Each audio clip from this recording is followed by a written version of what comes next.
Recoil is a biker revenge movie. The ex-Texas cop whose family was murdered goes on a kill-crazy rampage. He's just going back and doing justice his own way. I think some of the themes are redemption, revenge. I think forgiveness is one as well. Steve plays an amazing character, and he's really fearless. It's Steve's movie. It's a Stone Cold Steve Austin picture. I've always liked Steve. I've met him about 4 years ago when I had a chance to work with him. Told the agent, yeah, absolutely, let's work with him. He's got this amazing kind of stoic character. My character is like your double badass. He's basically your like A1 killer. Drake is just mean. In this case, it's the murder of his brother that drives him to go after Featurette. Fearette's a kill machine on the side of righteous morality, and Drake's a killing machine on the side of profit and anarchy. Drake honestly believes that the bottom line to an argument is murder. While you're arguing your point, he's thinking, do I want to kill this guy over this or not? He'll do whatever it takes to get the job done. Danny Trejo, always been a big fan of his since Desperado. He was my favorite character in that whole movie, and so now being able to have lines with Danny, I mean, that was great. I presented a wish list to the producers, and of course Danny was on my list, and I was thrilled when I cast him. And he's just got such a great face. The camera, I just love to, it just can't get close enough for me, you know? Okay, Ryan. Featurette, welcome to the palace. Darcy is this small town woman who runs a motel. Her husband was caught up in the gang and has also been killed. And so she's sort of a widowed woman living in this small town running the motel, and Featurette walks into her life. I liked her character because she's really strong. So it was really nice to be able to get in there and have the freedom to kind of toughen her up a little bit and have fun with it.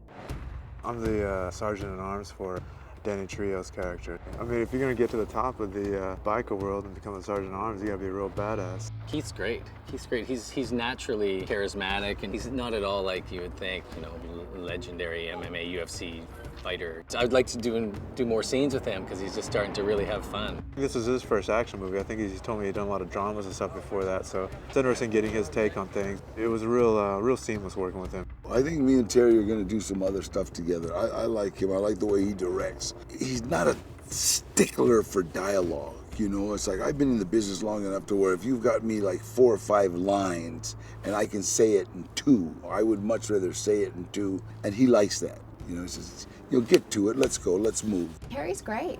Terry's really, he's got some amazing ideas, really creative. Terry, the director, who's amazing, really, he had a very clear idea of what he wanted. So once his vision of the story was told to us, or how he saw them, it was easy to just make sure that that vision becomes realized through costumes. Basically, the first thing that we had to do was really decide on the tone of the film. I wanted to talk to Terry, the director, about how he wanted to approach it as far as bringing out some of the more comedic elements or the satirical elements. That's very important for me as a designer to find that out because I really need to know what direction my set should go in. It was all about desaturating the colors and taking out the life from the sets and making things a little more muted and gray and very gritty.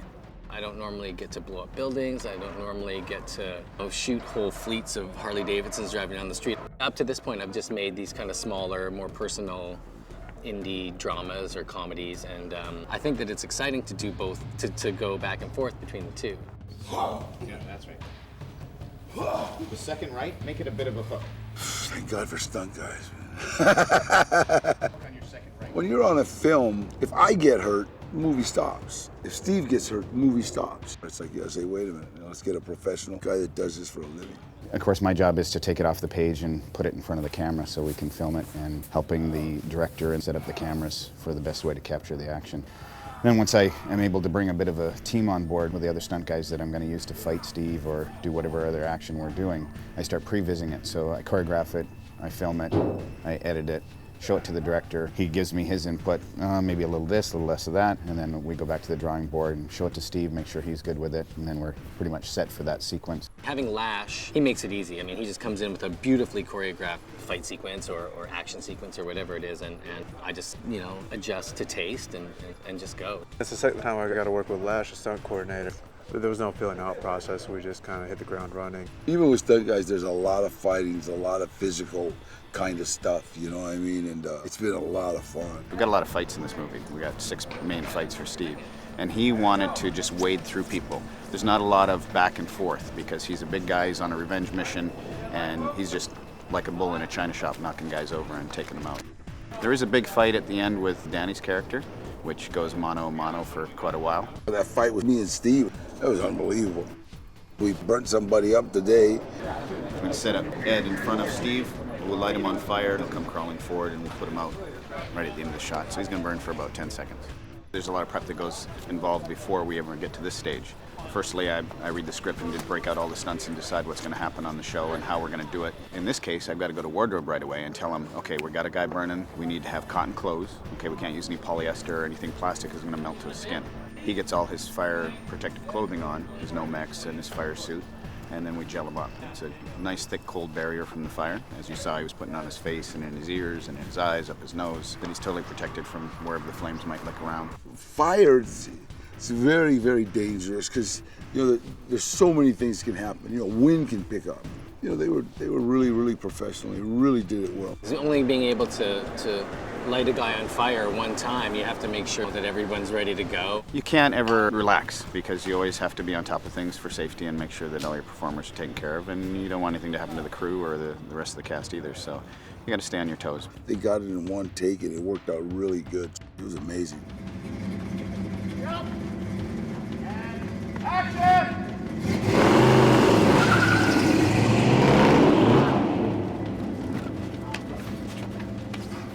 Put him out! Put him out! And do it, Tim. Stay back.